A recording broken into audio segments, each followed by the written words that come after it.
Om Sri Sai Ram. My humble pranams at the divine lotus feet of our beloved Swami. Brothers and sisters, welcome you all once again to the next episode in the series Golden Path to Sai. Last week we discussed about the aspect of love, various dimensions of love, and how love should be shared. Today, we shall discuss about one dimension of love, and that is Seva or service. Our organization is called as Sri Sathya Sai Seva organization. Ours is a service organization with a spiritual base. Bhagawan has named his organization as Sri Sathya Sai Seva organization. So, what is service? Why service? And how service should be rendered? Let us discuss a few points on these three dimensions. What is service? Why service? And how service should be rendered? We have seen last week that love in action is service. We have love in our heart, but this love should not be selfish love, it should be selfless. When it is selfless, it involves sacrifice. Sacrifice of what? Sacrifice of our time, sacrifice of our energy, sacrifice of our knowledge and resources. That is service, and service is love in action. It is said that prayer is communion with God, and love is also a prayer in action. So, service is sharing of our love in action for the benefit of society. Brothers and sisters, we are born in society. We live in society. We grow in society. And we should share the benefit to the society. Man, Swami says, is a unit of society. Man cannot survive without society. So, offering ourselves, available ourselves to the benefit of the society, sharing our love to the society with our brothers and sisters is true service. Now, why should we do service? Why should we do service? Swami says, Natapamsi natirthana na sastra na chapanahi samsara saгаrodhare sajjanam sevanam vina. Natapamsi natirthanam, no tapas or no bathing in sacred waters. That will not give you, that will not evolve us. Sajjanam sevanam vina. It is only through service to society and service to the fellow beings that will emancipate us or that will evolve us. The next aspect is Sharira Madhyam Kalu Dharma Sadhakam. Sarira Madhyam Kalu Dharma Sadhakam. Second aspect is Paropakaram idam shariram. The body is gifted to man to serve society. Paropakaram idam shariram. So, service is a natural expression of divine love in the society. Now, who is the biggest beneficiary of service? Swami says, ఎవర్కో సేవ చేస్తున్నామని భావించకూడదు. We should never think that we are doing service to others. By rendering service, we are rendering service to ourselves. Meaning, we are the biggest beneficiaries of service. How? Swami says, Chittasya Suddhaye Karma. Chittasya Suddhaye Karma. What is Chitta? Chitta is mind. Purification of mind is achieved through service. By rendering service, we are becoming purer and purer. Our chitta is becoming cleaner, purified. That is why Swami says, Chittasya Suddhaye Karma. So who is the beneficiary? We are the beneficiaries. Because each time we render pure, loving service, we are not serving others. By the process, we may benefit others, but that is incidental. But what is fundamental is that we are the biggest beneficiaries. That is the reason why we should render service. We should now analyze how service is to be rendered. This dimension is extremely important, brothers and sisters, because we all do seva, but it is the bhavam with which we do seva is more important. Swami says the spirit of service is more important than service itself. I repeat, the spirit of service is more important than service itself. If service had to get fruition, that fruition can happen only with the spirit of service. Service is not a mechanical action. Mechanical action without any feeling in the heart will not satisfy Bhagawan, will not make him happy. As we have seen in earlier episodes, Sai is inside. And sadhana is an inward path. But service is an action which we do outside to reach him inside. See the beauty. Swami is inside, Sai is inside. Service we do outside, but to reach him inside. I would like to share 2 or 3 anecdotes to strengthen this aspect, that service is done to make Sai happy who is inside. Once in Prashanthalayam, a young professor went to the super specialty hospital to donate blood. An announcement was made and he went there to donate blood. He was strong, healthy, and he proceeded to the blood bank and he offered his blood. After bleeding, he was just relaxing with a glass of juice. At that point of time, there was an announcement in the speaker that Swami is visiting the hospital and that nobody should move around. They should stay put in their own respective places and don't crowd around Swami. Swami himself will visit every department. This announcement was made. This young professor was very happy, and then he was waiting to have Swami's darshan. It so happened, for his good luck, that Swami entered the hospital through the blood bank. Swami had a very important VIP visitor with him, and Swami was showing various departments to the visitor, and it so happened that Swami saw this young professor and said, "Oh, you are here."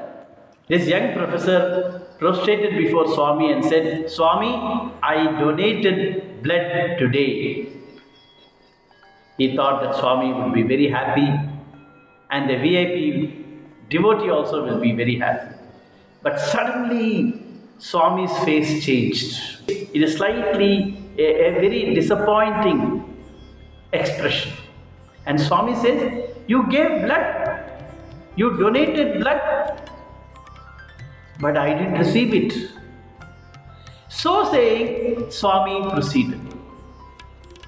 This young professor was totally confused. The young professor said, "Did Swami understand what I said?" "I don't think. I think he missed my sentence. He did not grasp. I said I donated blood to a patient." And Swami says, "He didn't receive the blood." But the young professor kept on contemplating on what Swami said. That I didn't receive your blood, I didn't receive your blood, I didn't receive your blood.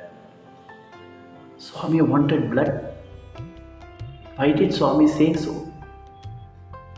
When he contemplated, brothers and sisters, he got the answer from inside. That the attitude with which he donated blood, that Seva, he had the feeling that he is healthy and he is rendering Seva to that patient.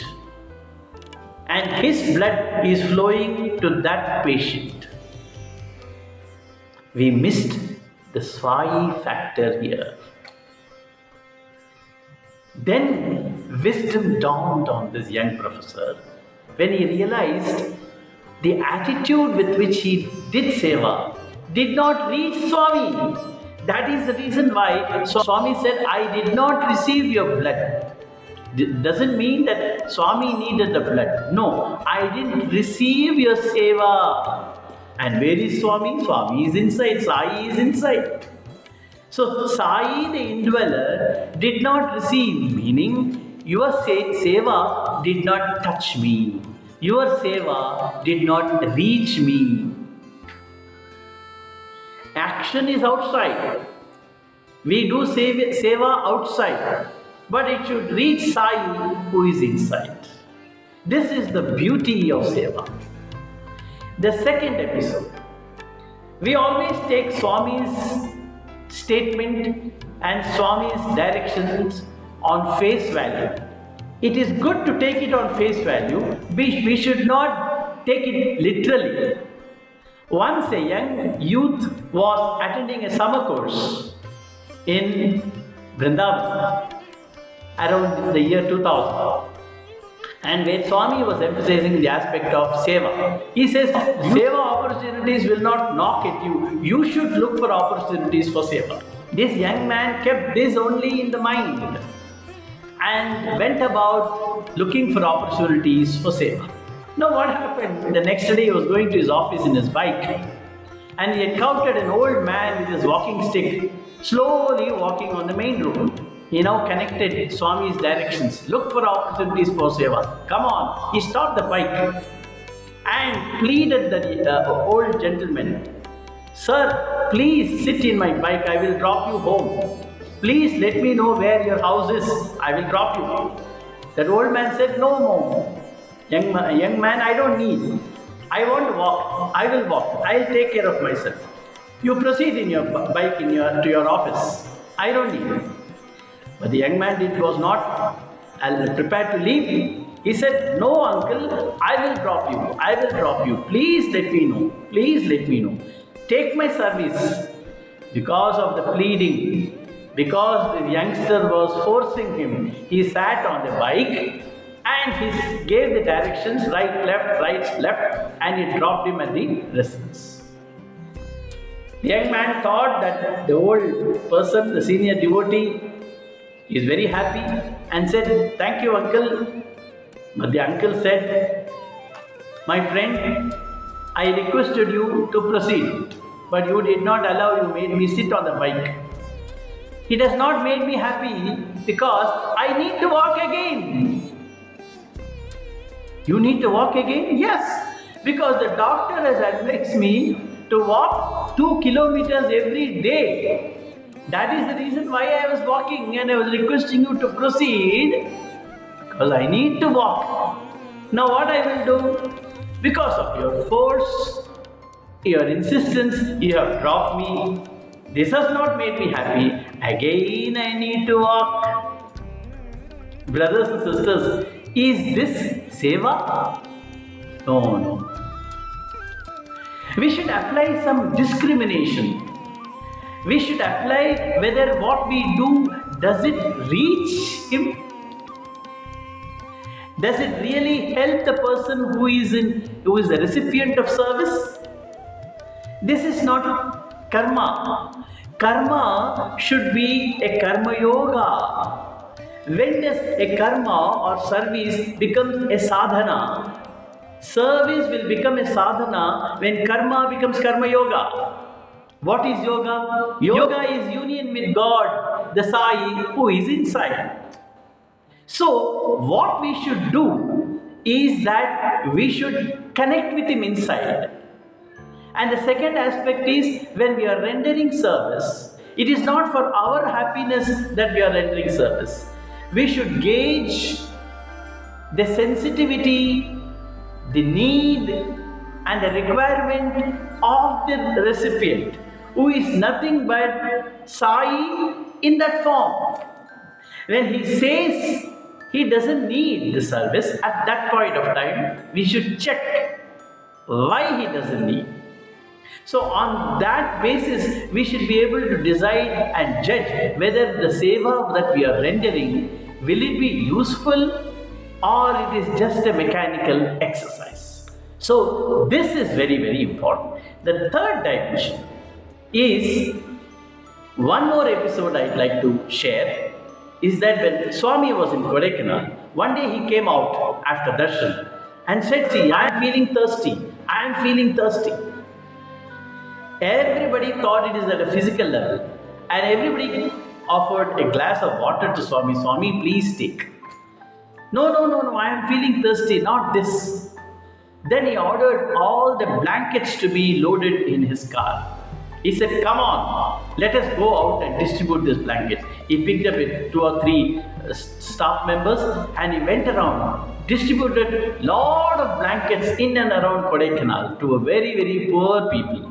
And came out and said, my thirst is appeased now. What does this mean? This beautiful small action by Swami, it conveys profound message that the thirst for seva should be there. That is the attitude of service.